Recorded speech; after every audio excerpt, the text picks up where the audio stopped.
Ang bawat tao ay meron siyang opinion, meron siyang, lalo na sa politika.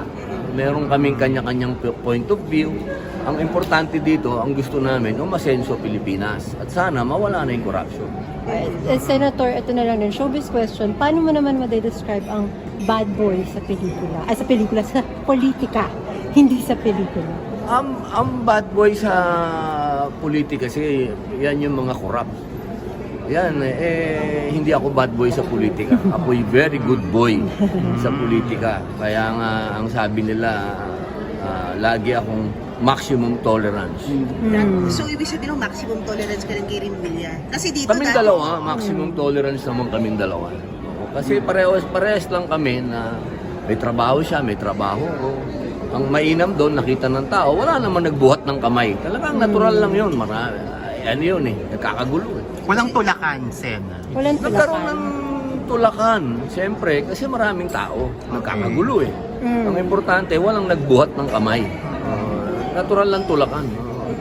Kumbaga kami yung mga nangyari doon, alam mo yung sa crowd control kami. Crowd control kami ni Secretary. Kaibigan ko naman yun. Wala namang kaming personal na away. Tagahanga ako nung siya i-govern. Mr. Chair, yes, you recognized me, right? Yes. I am not AI, I'm alive. And I'm present. Opo, ina-acknowledge ko po na hindi kayo AI dahil Oo. kilalang kilala. Kumari ko po kayo, kaya alam ko Opo. po, kilala ko po kayo. Ako po ay nandito bilang Senate President pro tempore at membro ng 24 man and women na Senado. At ayon po nga sa sinabi ni Senator Pia Cayetano, so nandito po tayo sa ating pandinig. Kasi may nagtatanong kung nasaan. So hindi nga AI, buhay na buhay, sa awa po ng Diyos, at hindi nag-resign. At simple lang po, kung merong 13 na boto na makakapagbigay at iba po ang iboboto, I would be more than willing to yield my position. Been there, done that. Just like 2022, Senate President Mig Zubiri, I was pro tempore and we were ousted by Senate President Chis Escudero and Senate Pro Tempore Jinggoy Estrada. I more than willingly gave my seat. So just to make it clear. Ay, sabi ko, wala akong alam na bagong linalabas niya after yung kanyang expose nung November, December. So kung may bago man, hindi siya yun. Kasi wala naman siyang linabas na bago. May binabanggit kanina sa hearing na nasa apostille. Oo. Did he mention anything about No. it? Ang tinatanong nila kung willing daw si kumuha ng statement na apostille na under Okay. oath. Sabi ko na-mention ko na yun dati, but at that time, medyo malanig siya. Ngayon, i-mention ko ulit as I undertook. Medyo lumalambot po ba siya sa ganung posibilidad? Hindi, walang indication. Na malambot Kasi siya. lumabas po yung balita na haharap daw po siya dito via online. Hindi sa Sa akin pagdinig galing po na ito. Hindi sa Meron akin po bang galing. ganon? Hindi sa akin galing yun. Tinanong ako kung willing siya. Sabi ko, probably not. So in-invite na rin siya for today, sir? No. Hindi No siya in- invite no today. formal invitation. Informal. Pero Pinapatanong. kung attorney, will he join anytime soon? Probably not. Bakit po? Probably not. Nalabas na niya yung sasabihin niya So, Pero sir, kailangan daw po Pero sa hindi ba session dapat talaga or sa hearing siya under gagawin oath? to formalize it under oath. kung i-offer as testimony, yes, dapat under oath. Pero kung fact gathering lang, evidence gathering, hindi kailangan under oath. Nasabi ko na rin yan. Kasi pwede rin niyang i-deny some other time. Nasa video? Ano ba deny video, Maris? So nasa Paris ba siya, sir? Oh, I don't know. Sneaky. Anong I don't know. anong hakbang ginagawa niya asking for ano nga I yun? don't know. From Kung your- tanungin ko kasi yan, kung kung nagsisik siya ng asylum anyway, malalaman ko kung nasan siya. Ayoko nga malaman. So ano Kaya lang ayoko limit? magsinungaling. Ano lang limit ng ano niyo, ng conversation niyo? Communication. Update dito, update yan. Oh. Yun Okay. lang. Has he expressed intent to come back to the Philippines? Oh yeah, Mga ganong eventually. usapan ba? Eventually. Bakit daw po What niya would gustong make him bumalik? come back to the Philippines po? Pagka hindi na threatened yung buhay niya, yun naman ang reason why hindi siya makabalik immediately. How dangerous ba is his life, yung threats right now? Has Sa he kanya, expressed it? fear is subjective, Marisa, di ba? Pero yung pinapahayag niya po sa inyo, bakit ganun Oh, ka? very scared. Very scared. Anong threat, Why? attorney? Arrest? Mayroong incident na nangyari dun sa border So, doon siya natatakot. Ano incident, sir? If you don't Ano mind, Sa kanan, sa kanan. What Hindi you ba can yung share lang po? sinabi na? ano? Nahuli siya. Yung sa Hindi, Germany? hindi siya nahuli. He was accosted. He was asked. But that's it. Pero, Dapat yun. He was just asked. yeah, I can't tell you that right now. Committee hearing nito. Pero gustong-gustong madinig ito ng taong bayan at naipilit po na maituloy. Pero si John Vic Remulla ay pinipigil itong 18 Marines at saka yung mga senador. Nakakalimutan niya that he is a cabinet secretary. Ang ibig sabihin po nito, he is the alter ego of the president. Ang bawat kilos niya ay parang kilos na rin ng presidente. So, kung pinipigilan ni John Vic Remulla ang 18 Marines na makapasok, it is as if it is the president himself na gumagawa nito.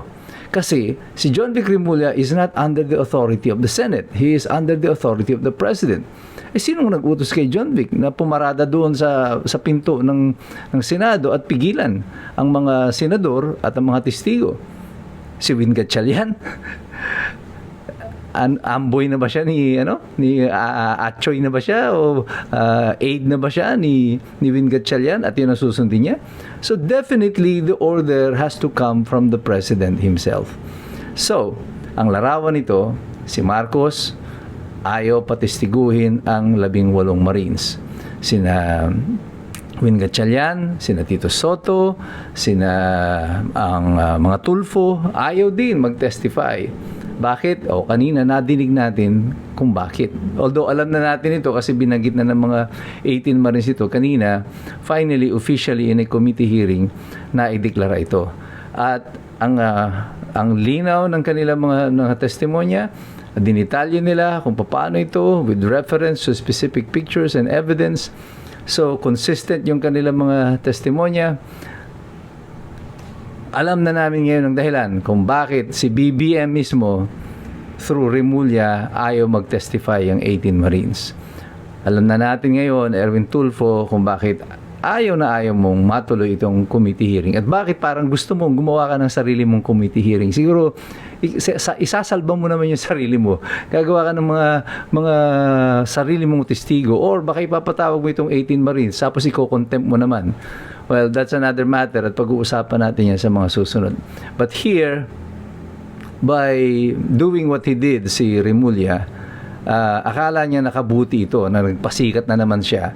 Pero actually, siguro, hindi rin nila naman pinag-isipan itong mabuti ng kanyang amo at maipilit lang ang maipilit nila kasi nga nasa kanila yung kapangyarihan. Pero, ang hindi nyo napansin dito, ang larawang ipinakita nito sa taong bayan ay ang takot ninyo na mahayag ang katotohanan. Hindi lang basta yung mga senador, si BBM mismo ang takot na takot sa testimonya ng 18 Marino. Bakit? It appears now na natatakot sila because ang bit-bit ng mga Marino na ito ay ang katotohanan. Marami tayong nadinig kanina at marami pang magaganap ito sa mga susunod na araw. Kaya tayong lahat, mga kapatid, patuloy tayo sa ating pagbabantay, patuloy tayo sa ating pakikinig, patuloy tayo sa ating pakikilahok, patuloy tayo sa ating pag-aaral sapagkat mahirap makialam ang taong walang alam. So, gusto ko lang ikwento sa inyo yung mga nangyari today. This morning, kasi ang hearing namin nakaset at 10 a.m. And then, I'm not sure kung around 9 a.m. Kami nakatanggap ng information and I'm not sure was there a memo issued regarding wala daw papapasukin na resource persons dahil wala daw hearing ngayon. Pero kagabi, sinabi na tuloy, alam niyo, sorry balikan ko kasi ang hirap ikwento na kahit akong nagkikwento, gulong-gulo ako sa kanila. So first of all, Sherwin Gatchalian is saying that he is the acting Senate President. Yun ang talaga sa kanya ng mga kasamahan niya. Okay? So yun yung basihan niya kuno ng paglalabas ng mga kung anumang issuances or or orders na yon, okay, na siya daw ay acting president. Ito lang gusto kong maliwanag sa ating lahat, okay? This is the 1987 Philippine Constitution. Sabi nung Constitution natin, Article 6, Section 2, the Senate shall be composed of 24 senators. And then Article 6, Section 16, 2 says, a majority of each house shall constitute a quorum to do business. And then may rules din kami. Rule 2, Section 2 of the Senate rule states, the officers of the Senate shall be elected by the majority vote of all its members. So, to be clear, itong officers ng Senate, ito po yung Senate President, yung Senate President Pro Temp, pati yung Sergeant of Arms, Secretary, etc. So, clear din sa rules namin na the officers of the Senate shall be elected by the majority vote of all its members.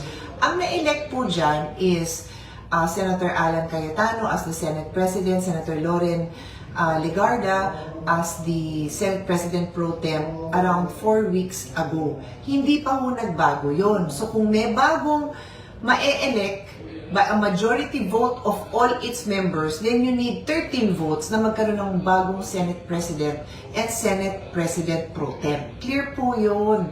And they never had 13 votes. Kung magka-13 votes sila, sinabi naman ni Senate President Alan at sinabi din ni Senate President Pro Tem Loren, ibibigay nila. Dahil bakit naman hindi? You need those 13 votes for you to continue being that officer. Kasi ganun po ang patakaran namin dito. So, itong pagturing nila na acting Senate President si Sherwin, hindi ho pwedeng mangyari. Wala silang karapatan na i-elect siya dahil hindi ho sila 13. Tapos siya rin, no, nung naging acting siya, naging Senate President Pro Temp siya, may Senate President Pro Temp pa tayo. Diba? Hindi ko napapahabain yung diskusyon na yan. I can if you want more, because very clear din sa rules natin kung kailan papalitan ang President. Kung patay na siya, kung ano nga ba yun? Nag-resign at na-remove siya. So, hindi naman nangyari yun. Incapacitated, hindi niya makayanan yung trabaho. So, hindi naman po nangyari yun. Kaya, hindi lang kami magkasundo sa mga polisiya, pero wala akong nakalagay doon na pag hindi kayo nagkaroon ng polisiya, mag-acting president na kayo. Hindi ho. Kung hindi kayo nagkasundo sa polisiya, palitan nyo. Bumoto kayo ulit. Pagka makabuo kayo ng 13, palitan, walang problema yon kasi that is in our rules. Ayaw man ng Senate President umalis, pag naka-13, alis. Pero walang nakalagay doon na pag hindi kayo nagkasundo sa policies, gagawa kami ng acting kahit 12 lang kami. Wala mong ganun. So having said that, yun supposedly ang basihan ngayon ni Sherwin Gatchalian na gumawa siya ng mga orders. So sinabi niya, wala na daw Blue Ribbon hearing kahapon. In-announce niya yun. Hindi naman niya pwedeng sabihin yon kasi hindi namin, sino siya para sabihin yon? Hindi kami, it is not legal yung pagbigay niya ng advisory na gano'n dahil I am the Blue Ribbon Chairman Committee. I called a hearing. May hearing talaga kaming nakatalaga today. Pero sinabi nila na yung aking Ways and Means hearing, pwede daw ituloy. O sige, ituloy ko din naman yon. Kaya ready ako pumunta doon in a few minutes. So, siguro mga 9:30, I'm not sure of the exact time, basta before 10 a.m., nakarating sa amin na nandyan na yung mga witness. And sabi na, di pa akitin. Ayaw daw pa akitin. So bumaba ako. And you can capture that in many news coverages that have captured it. May nakita ko sa GMA7, parang NTV5, kinover nila nung pagbaba ko, tapos kinausap ko yung Senate staff, and nag-thank you nga ako sa kanila after kasi they're just doing their job na inaalam nila kung sino ito, and syempre, I'm sure na nalilito na sila kasi may nagsabi nga sa kanila ni Sherwin na huwag silang papasukin, pero nung sinabi kong sinusundo ko, di naman sila, wala namang problema. So, tinawag ko na yung Marines, sabi ko, halika na, pumunta na tayo dito, sumama kayo sa akin. So, sumama naman sila. And then, nung paliko kami, nandun pa lang kami sa first floor, biglang nandyan na si Secretary Remulla at hinarang niya kami. Hinarang niya ako. Sino ba siya dito sa Senate? Yes, you are a Secretary of the Republic of the Philippines, but this is the Senate of the Philippines. Senator ako. So bakit mo ako hinaharang? Di ko yung maintindihan. Di ko yung maintindihan kung ba't mo ginawa yun. Now, idadagdag ko kasi I have pahingin ko sa staff ko ngayon. Meron din nilabas na instruction si Senator Gatchalian. Ito ba yun na sinabi niya na sinabi ni Gatchalian na pinapunta niya dito si Secretary Remulla for anong reason? To help security. Anyway, pangarap ko yung statement because hindi ako yung nagsabi ng statement niya. Siya. Pinapunta niya dito. Bakit? Ba't kailangan siya papuntahin dito? May Sergeant of Arms naman tayo. May security naman tayo. Maayos tayo dito. Ba't mo siya pinupunta? Siya yung nanggulo. Hindi niya ako pinayagan. Okay ba sa inyo yun, mga senators na kasama ko? Okay sa inyo yun? Ng isang senador, pipigilan? Hindi man tayo magkasundo sa policies. I will not allow somebody to do that to you. This is us. 24 senators. We are allowed to be here. Why would you do that? So ito, babasahin ko sa inyo. Quoting lang naman po ako sa Inquirer. Sabi dito, Interior and Local Government Secretary John Vic Remulla went to the Senate on Thursday upon Senate President Pro Tem Sherwin Gatchalian's request. Gatchalian confirmed during a press briefing, I personally sought the assistance of Secretary Remulla to ensure order and that the Senate premises is well protected. O ayan na nangyari, Sherwin. Ako yung hinaharang. May kasama akong guest, yes. O, ba't kailangan gawin yon?